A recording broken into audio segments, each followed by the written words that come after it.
एक बिजनेसमैन नाव में नदी के उस पार जा रहा था। वह नदी के उस पार एक फैक्ट्री खोलना चाहता था, एक बड़ा सा बिजनेस शुरू करना चाहता था। थोड़ी देर बाद उसने नाव वाले से बातचीत शुरू की और उसने पूछा, आपको पता है कि यहाँ एक फैक्ट्री खुलने वाली है? तो नाव वाले ने कहा कि साहब मुझे नहीं पता फैक्ट्री क्या होती है। तो बिजनेसमैन हंसने लगा कि आपको इतनी से भी बात पता नहीं है क्या? थोड़ी देर बाद उसने और पूछा कि मेरा अखबार में इंटरव्यू छपा है, आपने पढ़ा है क्या? नाव वाले ने कहा साहब मुझे पढ़ना नहीं आता है। तो फिर बिजनेसमैन ने हंस के कहा कि बस आपको इतनी सी छोटी सी चीज़ भी नहीं आती है। थोड़ी देर बाद एक नदी में बड़ा सा पत्थर आया और नाव उससे टकरा गई और पानी का बहाव भी अचानक तेज हो गया। तो नाव डूबने लगी और बिजनेसमैन और नाव वाले दोनों भी डूबने लगे। तो बिजनेसमैन ने कहा कि मुझे बचाओ। नाव वाले ने कहा आपको तैरना आता है क्या?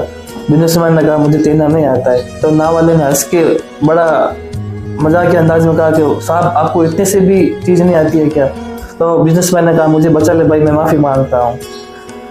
तो नाव वाले ने कहा कि आप चिंता मत कीजिए, मुझे लोगों को बचाना भी आता है। फिर वो बिजनेसमैन को नदी के उस पार ले गए और बोला भाई साहब जिंदगी में 2 बातें याद रखना। पहली बात, कभी भी किसी का भी मजाक मत उड़ाओ, और दूसरी बात, कभी भी किसी की भी जरूरत किसी भी समय आपको पड़ सकती है।